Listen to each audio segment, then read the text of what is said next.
নমস্কাৰ, মই ৰূপম কুমাৰ কলিতা আৰু আপোনালোকে চাই আছে মোৰ ইউটিউব চেনেল ৰূপম ব্লগছ। ভিডিঅ'টো প্ৰথমবাৰ আৰম্ভ কৰি আমি এতিয়া নেহেৰুবালি মেলাৰ বাহিৰত আছোঁ। এয়া বাহিৰৰ গেটৰ পৰিৱেশ আৰু চাৰিওফালৰ পৰা মানুহ আহি আছে মেলা চাবলৈ বুলি। আজি মই আহিলোঁ নগাঁও নেহেৰুবালিত। এতিয়া হৈছে হনুমান মেলা, যিহেতু বিহু বতৰ আৰু এয়া পৰিৱেশ দেখিছে। চকৰি এইফালে চলি আছে আৰু এইফালে ডাঙৰ ডাঙৰ খেল হৈ আছে আৰু আমি এতিয়া তালৈ গৈ আছোঁ। আৰু ইয়াত এইটো আচলতে টিকেট কটা ছিষ্টেম, পাৰ টিকেট এটা টিকেটত 10 টকা আৰু আপোনালোকে টিকেট কাটি চাব পাৰে। আচলতে ইয়াৰ যিটো পৰিৱেশ একে আটকধুনীয়া হৈ পৰিছে।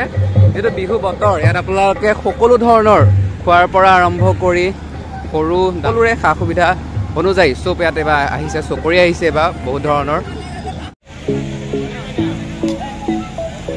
আৰু এইপিনে ডাঙৰ ডাঙৰ খেল হৈ আছে, আচলতে চকৰি খেল। আৰু এইফালে মানুহৰ ভিৰ, মানুহৰ সমাদৰ বাঢ়ি আহিছে।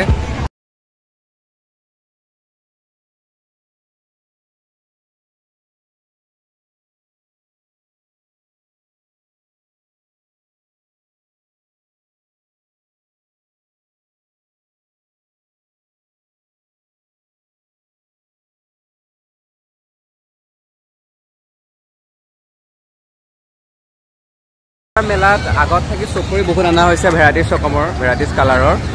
আৰু আগত থাকি এবাৰ মানুহৰ যিটো জনসমাদৰ বহুত বেছি। আৰু ময়ো আজি আহিলোঁ মেলা চাবলৈ। আৰু এইফালে এয়া ট্ৰেইন গৈ আছে। এতিয়া মোৰ কাৰণে এযোৰ ছানগ্লাছ চাম ইয়াতে খুৰা তাত। আৰু এইফালে খুৰাই চশমা দেখুৱাই আছে, দেখুৱাওক। কেনেকুৱা চেলিং, কেনেকুৱা চলিছে চেলিং? আৰম্ভ হৈছেহে।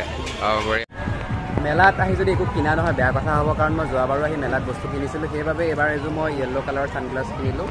আৰু এতিয়া এইফালে অলপ ফুৰি কৰি ঘৰলৈ যাম। এইবাৰ যিহেতু মেলাৰ আনন্দই বেলেগ আগত থাকি, এইবাৰ চকৰিৰ পৰা আৰম্ভ কৰি সকলো এবাৰ ভেৰাইটিজ ৰকমৰ খেল আহিছে। আৰু এইপিনে আচল খেলটো বনাই আছে, মই যোৱাবাৰ ভিডিঅ'ত দেখুৱাইছিলোঁ মদ কাকুৱা যিটো বাইক কাৰৰ ৰেচিং হেৰি, আৰু এইবাৰ হ'ব। আৰু এনেকেই পৰিৱেশ মেলাৰ। যিহেতু মেলা আজিৰ পৰা আৰম্ভ হৈছে, গতিকে মই আজি অহাৰ বাবে এই চশমাটো মই কিনিছোঁ 100 টকাত, আৰু দামো বেছি। আৰু কাইলৈৰ পৰা দাম কমিব, আপোনালোকে ইয়াত আহি পেলাই কম পাব। আৰু ইয়াত মানুহ আহি আছে, গৈ আছে। যিহেতু মেলা আজি প্ৰথম দিন আৰম্ভ হৈছে, আৰু পৰিৱেশটো সঁচাই এক সুন্দৰ হৈ পৰিছে। হনুমান মেলাক চিন্তি মানে ধুনীয়াকৈ চশমা লগাই ল'লোঁ, য়েল্ল' কালাৰ ধুনীয়াকৈ চশমা লগাই কৰি ল'লোঁ। আৰু এইফালে মিউজিক বজি আছে, মিউজিক ছিষ্টেম। আৰু এনেদৰেই আৰু মেলাৰ পৰিৱেশ চলি আছে।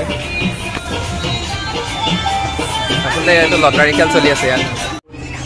দিয়া লটাৰী টিকট লৈ ল'লোঁ, আৰু ভাগ্যখন চাওঁ কি হয়। লটাৰী খেলিলোঁ মই, আচলতে মোৰ 20 পৰিছিলে, 22 আছে পালোঁ। মই এবাৰ শুৱালকুছিত খেলোঁতে পাইছিলোঁ, মগ এটা পাইছিলোঁ। এবাৰ কিন্তু লটাৰী খেলত একো নাপালোঁ। একো নহয়, যি কি নহওক ভাগ্য পৰীক্ষা কৰি চালোঁ। আৰু এনেদৰে মেলাই চাই মেলি এতিয়া গেটত চেক কৰিব, তাৰপিছত ঘৰলৈ যাম।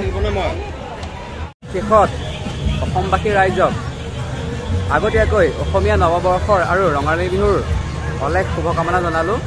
আৰু ৰঙালীৰ ৰঙেৰে উপচি পৰা আপোনালোকৰ জীৱন সুখ সমৃদ্ধিৰে ভৰি পৰক তাৰে কামনা কৰিছোঁ। মেলা চাই কৰি আহিলোঁ। আচলতে এতিয়া মই বাহিৰত আছোঁ, মানে মেলাৰ গেটৰ বাহিৰত আছোঁ। আৰু মেলা আজি আচলতে বিহুৰ সময়ত হনুমান মেলা এনেকৈ হয় বাৰু। আৰু আচলতে মেলাত আহিব লাগে, আমি সকলোৱে উপভোগ কৰিব লাগে, এক সুন্দৰ সময় কটাব লাগে পৰিয়ালৰ লগতে, আৰু পাৰিলে নিজেও বন্ধু বান্ধৱক লৈ আহক। আৰু এয়া একদম মেলাৰ বাহিৰৰ গেটত এনেদৰে লাইটিঙেৰে সজাই তুলিছে। আজিৰ ভিডিঅ'টো আচলতে ইমানেই আছিলে, ধন্যবাদ।